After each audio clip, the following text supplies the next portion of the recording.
All right, what's good everyone? Welcome back to another video. In this video, I'm going to be giving you the most in-depth review and comparison of the S25 Ultra versus the S24 Ultra. So let's get into this super in-depth comparison. So first things first, to show you how locked in I am going to be removing the screen protector of my wife's phone. You know, she's in the other room. Hopefully she isn't here. I'm going to put it back on after, but this is how locked in I am. I'm just a silly guy at times. I have no idea. Come on. Let's go. All right, so we got it off. Now I need a safe space. These are two screens that are anti-reflective by Samsung, and I think the anti-reflection is actually pretty similar between them. And just for comparison, getting another screen that does not have an anti-reflective screen, you can see how strong that light source is back there versus what the two Samsung devices are doing. So in terms of anti-reflection, there's not really much that it has changed. The only thing that you can really say has changed, I feel like, on these two devices in terms of anti-reflection is probably the coating that Samsung used. They said, apparently they said it's a stronger and better coating and it looks better and things like that. So I don't think the S24 Ultra screen is grainy. It definitely looks a little bit more clear compared to the S25 Ultra. And then the other thing to notice is the bezels. So the bezels are actually slimmed down on the S25 Ultra, making the screen a little bit bigger than the S24 Ultra. And one cool thing is that while the screen is bigger on the new phone, with the new phone right here, the overall size of it is actually smaller than the S24 Ultra. So it is cool how they increased the screen size but slimmed down the phone and made it smaller. And then looking at the sides, this is the iconic change right here. Flat sides, kind of reminiscent of iPhones and nothing phones. And the top is flat, completely like the traditional, you know, Note or previous S Ultra phones. And then if you look at the bottom, you can see that they move some things around. So for example, this hole right here, there's no more getting this confused with your SIM injection hole. You can actually just put your SIM tool right here and take out your SIM tray without pushing it into the speaker or the microphone by accident. So before it used to be like this on previous generations, but then Samsung subtly fixed that. Speaker's in the same place, S Pen is basically in the same place, but you can see how small it is compared to the old phone. Like that's a pretty sizable difference, to be honest. If you look at that corner, how the old phone is coming out over that. So in terms of the antennas, they're pretty much in similar places, like at the bottom and over here, but then there's no antenna on the S24 Ultra right here. So that's interesting. And then we look at the back, both of these devices are a matte finish, but of course the silver blue is going to be more reflective. I feel like just based on the material and the finish it has, it's just more reflective overall. Both of them leave fingerprints, but they're going to be more visible on this black right here. And then you look at the camera rings. So, you know, the camera rings for the S25 Ultra is kind of controversial. I'll put it back in my left hand. You can see that it's kind of like a floating design. I feel like a lot of people don't really take in what Samsung is trying to accomplish. It's supposed to be like it's floating off of the device. That's why it's not fully attached to the body of the device. And people are freaking out over that, saying, you know, it's cheap, whatever. Personally, I don't really care about it. I feel like it's not that different from other designs. Like it's one way to, you know, put the camera rings on. It's like phones use glue all the time. Your screen, how do you think is staying onto the flat body? It's using glue. So, you know, gluing on the camera rings, or it's not even like the lens itself, is the camera ring around it. I personally don't care. And I feel like low-key some of these models are actually glued on as well. Like the S24 Ultra, I don't think it's fully attached to the glass at the back. I think it's definitely glued on. And then like people are saying dust will attract and stay under, but I mean, if you look at both of them, you can see dust going under both of them. So, or going in those areas. So it's not really a big issue to me, but there is the difference. Then we look at the power button and the volume button. I think the S24 Ultra button actually feels a little bit easier to press, whereas the 25 feels like it requires slightly more force, but maybe it's just me, I'm not sure. Maybe this is a newer phone versus an older phone, but there's definitely some more force. And then if we look at the top of the phones, you can see that the holes are closer for the mics on the S25 Ultra versus the S24 Ultra. And now the S Pen. So this is a big difference right here. So first of all, these S Pens cannot fit in each other's holes completely, at least. So if I take S25 Ultra S Pen and put it in the S24 Ultra, it kind of locks in. But it's not going to fully fit. As you can see, it's sticking out. But like, it's in. and it kind of triggers the same function. The S25 Ultra works kind of in the S24 Ultra pen. I don't know why you would want an inferior pen anyways. You would want this one that has Bluetooth. But putting this one into the S25 Ultra slot, it's less compatible because it can't even click to stay in. But it does trigger the same functionality with the screen off rate. So yeah, there is that. Now looking at the S Pens themselves, why do they not fit in each other's slots? I mean, I don't know. They look very similar. Actually, I think it's maybe this right here, the buttons. You can see the buttons are different sizes, different shapes. So maybe that's why. You can see the S25 Ultras, the circle or whatever is smaller, but it's thicker on the sides. So interesting. But all in all, they're both really good S Pens, really good styluses that have low latency and a bunch of features that even rival the Apple Pencils in my opinion. This one just doesn't have Bluetooth, which is unfortunate because that's a feature that I actually use. Like for example, if I open the camera app, just to show you quick, this is why people are raving about the Bluetooth features of the S Pen. I'm controlling my camera right now, switching camera modes, all these different things with the S Pen. I can even do gestures when the phone is unlocked. You can even do other gestures like navigating the phone, back gesture, screenshot gesture where you can, write on the screenshot very quickly. All these different things that benefit from having Bluetooth built into the pen. So it's unfortunate that Samsung removed it and even removed it from the software because I have an S Pen Pro that no longer works with the Pro functionalities on this phone, even though, that's not a pen that needs to go inside the phone. So I don't know. It's unfortunate, but the S Pen is still good on both phones. So now let's talk about the ergonomics. This is something that's very important to me personally. So using the S25 Ultra for the past like 2 weeks, phone is comfortable. Very, very comfortable. It definitely, the rounded edges definitely help when I'm playing games. Like I feel like I don't get as uncomfortable as I did with the S24 Ultra with these sharp sides. Like they literally poke into you.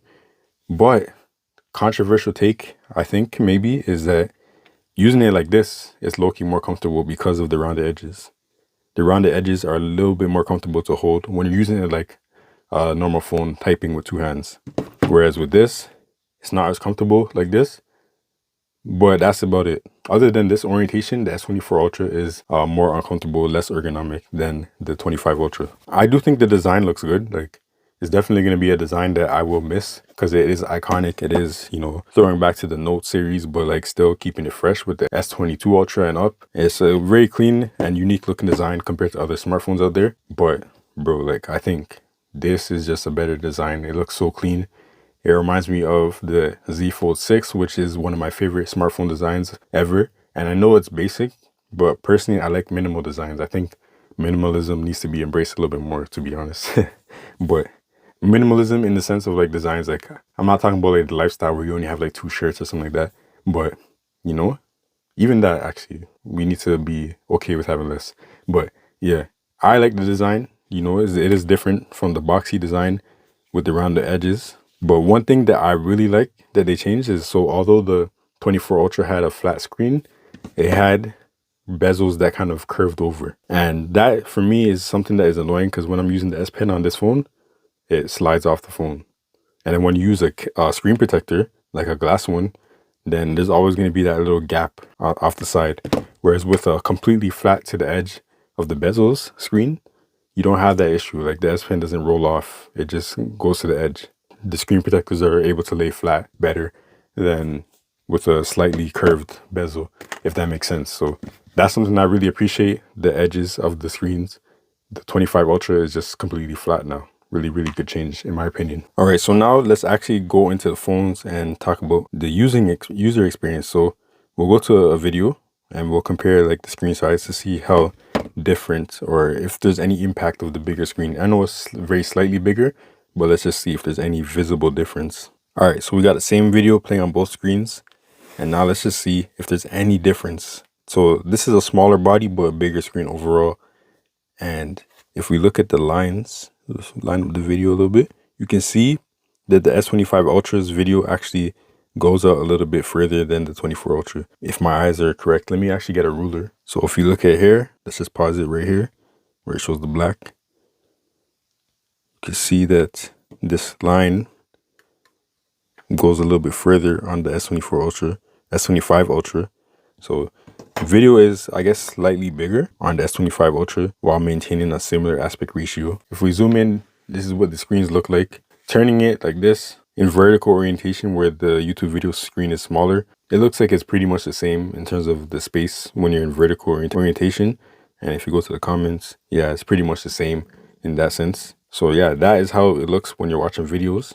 You know, open up the camera app. And then if we go to the camera app, this is how it looks on both these phones. So I'll put the 25 Ultra in my left hand and then the S24 Ultra in my right hand. So very similar experience. I feel like the size of the viewfinder is exactly the same. Yeah, I mean, there's not really much else.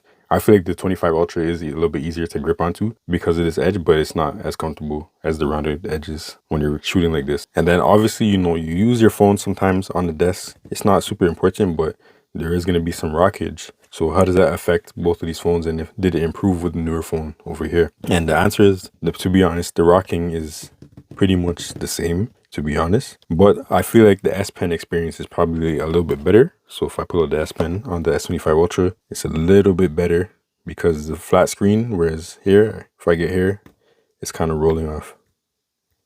I mean, that's very negligible and not that serious, low-key, but it is a difference nonetheless. But now let's talk about the software experience. I know the S24 Ultra is going to be getting One UI 7 anyway, so it's not really much to point out, but like just some visual differences. You can see a slight difference in the notifications, the way that this is showing this by default. And then if we swipe down all the way, this is what the new One UI 7 looks like in here. And you can actually customize this, which I really like. So you can move things around. And then this little section, you can customize that on One UI 6 as well. But you can actually edit it, and it's its own section that is, you know, within this new control panel type of place. And then obviously you can go to the panel settings, and then you can have it separate or together. So separate will make it like iPhone, where swipe to the right to access your control panel, swipe to the left to access your notifications. On One UI 6, you can actually do the same thing if you want. You just enable it and then boom, swipe from the top right and you'll get just your control panel and then normal from the left. So some other visual differences, you can see that One UI 6 has horizontal aperture by default and you can't really change it, whereas One UI 7 has, you know, the vertical aperture when you change the alphabetical order. But for me, as you can see, that doesn't really matter because my favorite feature, one of my favorite features in One UI is being able to have folders in your aperture. So it's not going to really change anything for me, but there is that to note. One thing I like is that with the One UI 7, they're bringing the software down so that's easier to use with one hand, especially because these phone screens are huge. So the search bar being at the bottom versus the top is really good. And then editing your widgets, this is how it differs in the appearance. So here you have a slider for the transparency, and then here you just have background, turn it on, and you have light, dark, match with your phone settings. Transparency only has 3 options. So you have a little bit more control in the older version of One UI. But if you're somebody like me who just wants to turn the background off, now you can do that a little bit more quickly in One UI 7. So there's that. And then if you go to edit your home screen, this is how it looks. Go to widgets. In widgets, One UI 7 is a little bit cleaner, I think, but it's mostly the same, mostly similar. You do have some more extra widgets and different styles of widgets, things like that, versus One UI 6. And then there is a difference in the icons. So look at Samsung Internet on both of them. It just looks slightly different. If I go to here, you can see the settings app is different. The store is different. Camera looks completely different. This is how the camera looks here. It's red. The gallery is completely different on both of them. So One UI 7 is mostly a visual upgrade. I do think they added some nice features. Like for example, here I have enlarged folders, something that I really enjoy, which allows you to quickly launch apps without going into the folder fully. And then it also allows you to have more apps on your home screens. This folder would be 2 apps basically, or 4 apps basically, but now it allows me to have 1, 2, 3, 4, 5, 6, 7, 8 apps. And yeah, mostly just, you know, visual upgrade. I think smoother animations, and there's still more things to come. Like for example, Home Up and Good Lock is not released on the S25 Ultra or One UI 7 yet. So when that comes, it's going to be nice. But for now, you can't really do those things. Just some examples of the Home Up changes that I like to make on One UI 6. I'll show you right here. If I go to Home Up, start that, allow the access, turn it on. Home Up allows you to, you know, increase your screen grid to 7x7. Then you can also increase the maximum favorite apps at the bottom. So I really like doing that too. So that way you can have more than 4 or 5 apps at the bottom. And then you can loop pages, you can blur the background control, like you can change the blur control of the background and stuff like that, background color. But some of the changes I like is pop-up folders and task changer. So here I choose grid and then boom. So now when I switch apps, I have this grid layout, which is really nice. I like that so much more than swiping through the apps to find, recent apps. I think the grid layout just makes so much sense, especially on a big screen like this. And then the pop-up folder, so much better than this. The folder taking up the whole screen. Pop-up folder is literally just there, boom. And this also impacts multitasking. So if I go to, let's say I go here and I want to select the app, if I go into this folder, the pop-up folder impacts here as well. It's just cleaner. It doesn't change the folders in the edge panel, so that's unfortunate. But most places it does change that. So like if you are searching for an app in the edge panel to like open into multitasking, then pop-up folders will impact that. Versus, like I said, it just taking up the whole screen for no reason. Swipe up, 2 fingers, choose the folder, taking up the whole screen. Like, I don't know, for me that just, it doesn't make sense when it's something so small, But yeah, so those are some of the changes that I do with HomeUp modules that are not released on One UI 7 yet, that are here on One UI 6. So there's a bit more customization with the older phone than the newer phone. These are just software things that will come eventually, and to both of them. Like this is going to get One UI 7, like I said, and we'll have probably most of the newer AI features. I don't use AI stuff, so I can't really speak on that, but they're going to be very similar phones when it comes to software experience very soon. In terms of battery life, they are pretty much similar. I think the new phone is more efficient and will last you maybe like an hour or two more than the older phone, but battery life is very, very, very similar. It only continues to get slightly better with more optimization, and the newer chip being more efficient and stuff like that, you're gonna have slightly better battery life, but don't expect a big jump. In terms of performance, that's where you see a huge jump in these phones. But I will say you see the performance gains in gaming, but not in other heavy tasks like video editing, for example. So me and my wife video edit on our phones a lot with LumaFusion, and to be honest, the experience in LumaFusion is not that much better on the newer phone than it is on the older phone. Both of them, are pretty smooth in the beginning. They work decently well, but then after like 10 minutes or so, it becomes unbearable. And then when you get further into a project, the project just becomes harder and harder to run and harder for the phone to handle, I guess. And I don't think that's a performance issue. I don't think it's a power issue. Like the phones are definitely capable of running and editing these videos. It's more so LumaFusion just not being optimized. So if you're hoping for a newer phone to kind of solve that problem, if you use LumaFusion, it's not going to solve that problem. Basically, you're still going to run into the same issues. Maybe it'll take a little bit longer for the issues to happen on the newer phone, but at the end of the day, you're going to run into the same glitches, the same lags, the same stuttering. It's just going to happen because LumaFusion is not optimized. So video editing experience, very similar. New phone is slightly faster and slightly better in terms of performance, and even the expert times are shorter, but same issues happen. So that's unfortunate. But in gaming, that's where you see the gains. This phone is just so much more stable. It just works better in gaming. It has like better thermal management because of the way Samsung built the internals this year. So it's just a better performing phone overall, better at dealing with heat. It doesn't thermal throttle, which means slowing down the GPU, which causes stuttering so that the phone doesn't like heat up and destroy itself. It doesn't do that as much as this phone. The S24 Ultra will thermal throttle a lot faster than the 25 Ultra, and it will be able to maintain the performance the same as 25 Ultra. So performance-wise, 25 Ultra for sure is the king and will just give you a better performance. Outside of these subtle differences, they're essentially the same phone, and it comes down to the visuals. Like, what do you like design-wise, style-wise? Do you like the 24 Ultra design, or do you like the 25 Ultra design? And also the weight. So I didn't really talk about the weight, but the weight is actually significantly different. So if we just put these phones on the scale, 24 Ultra is coming in at 225. The 25 Ultra is coming in at 215. So about a 10-gram difference in weight. Like on paper, that's not a big difference, but you can definitely notice it. It is kind of noticeable, especially if you use the phones without a case. If you use cases, then you're not really going to notice it too much, because cases are just heavy anyways.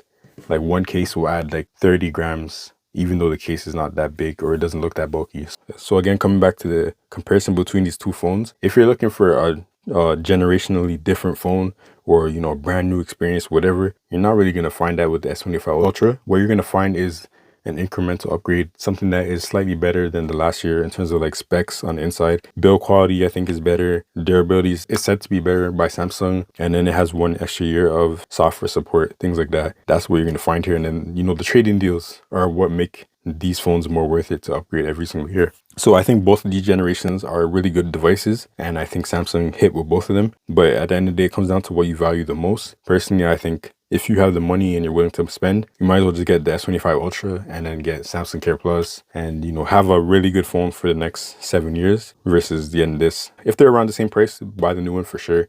If you can get this for like $600, then you might as well go with the S24 Ultra. That's a no-brainer for sure. A really good price for a really good phone. Unless you're somebody who really uses the Bluetooth S Pen, which I did, but I don't think it's a deal breaker. Like, I think the new phone is just still better overall. So yeah, the camera comparison, I know you might have been waiting for that. Camera comparison is coming in a future video. I don't want to pack everything into one video because it's a lot of information. Camera comparison is coming very soon. Let me know your thoughts in the comments below about these two very similar devices. But that's all for now. We are out. Peace. Oh yeah, let me not forget. Let me put her screen protector back on. My wife doesn't have to know, right? She doesn't watch my videos.